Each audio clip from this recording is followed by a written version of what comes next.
তো চলো আমরা এখন প্রশ্নগুলোর উত্তর জেনে নিই আমাদের এই ক্লাসটিতে। Answer the following questions. ১ নম্বর প্রশ্ন, is it a story about a mother and daughter? আচ্ছা, এটা কি একটা মা এবং মেয়ের গল্প? Do you find the mother and the daughter familiar to you? তোমার কাছে কি মা মেয়েকে পরিচিত মনে হয়? হ্যাঁ, গল্পটি কিন্তু আমরা পড়ে বুঝতে পারছি যে এই উপদেশগুলো একজন মাই তার মেয়েকে দিয়ে থাকে যে মেয়েদের কী কী করা উচিত, কী কী করা উচিত নয়। তাহলে আমরা প্রথম অংশের উত্তরে বলতে পারি yes, this is a story about a mother and daughter. তারপর do you find the mother and daughter familiar to you?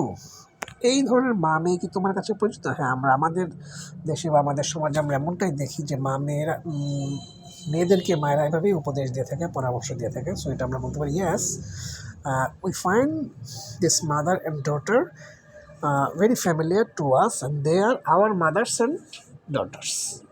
আমাদের নিজেদের মায়েরাই কিন্তু এরকম।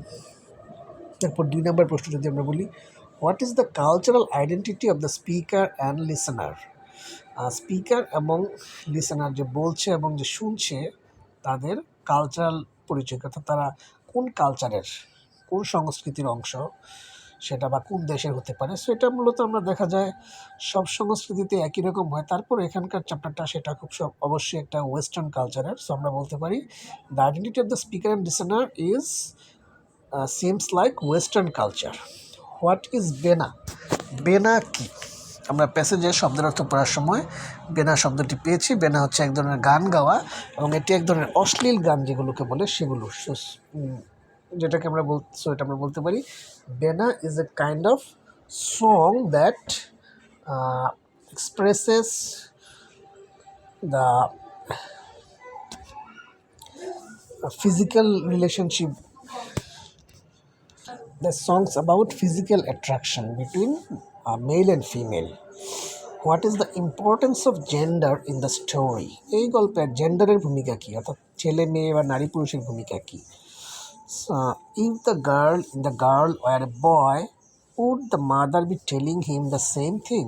যদি এখানে গার্লের জায়গায় বয় হতো তাহলে মা কি ছেলেকে একই কথাগুলো বলতো? আমরা প্রথম অংশের উত্তরটাকে করে নেই। What is the importance of gender in the story? The importance of gender in the story is that a mother knows how should her daughter be like, অর্থাৎ তার মেয়েকে কেমন হতে হবে, কীভাবে চলতে হবে সেটা মাই সবচেয়ে ভালো বোঝে। তাই এই গল্পে অবশ্যই জেন্ডারের গুরুত্ব রয়েছে, মা মেয়েকে বলছে, সেটা আমরা বলতে পারি। এবং পরের অংশ যে যদি গার্লের জায়গায় বয় হতো, আচ্ছা, if the girl were a boy, the mother would tell him not these things, definitely she would tell him something different or totally opposite. অর্থাৎ মা যখন ছেলেকে কোনো কিছু বলবে তখন কিন্তু তার জন্য এত বিধিনিষেধ থাকতো না, কারণ সব সমাজে ছেলেরা তখন অবশ্যই মা তাকে একটু ব্যতিক্রম কিছু বলতো, সেটা আমি বলেছি yes, the mother would tell him something different. If the father were talking instead of the mother, যদি মায়ের জায়গায় বাবা কথা বলতেন, would he say the same? তিনিও কি তাই বলতেন? বাবা যদি মেয়েকে বলতেন তাহলে কি বলতেন?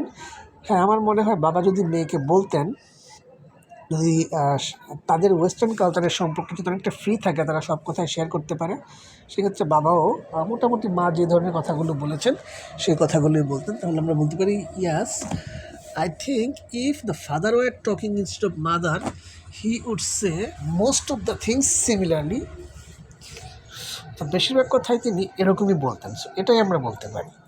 তো এই হচ্ছে আমাদের প্রশ্নের উত্তরগুলো। আমরা বারবার শুনলে উত্তরগুলো লিখে ফেলতে পারবে বা বুঝে ফেলতে পারবে।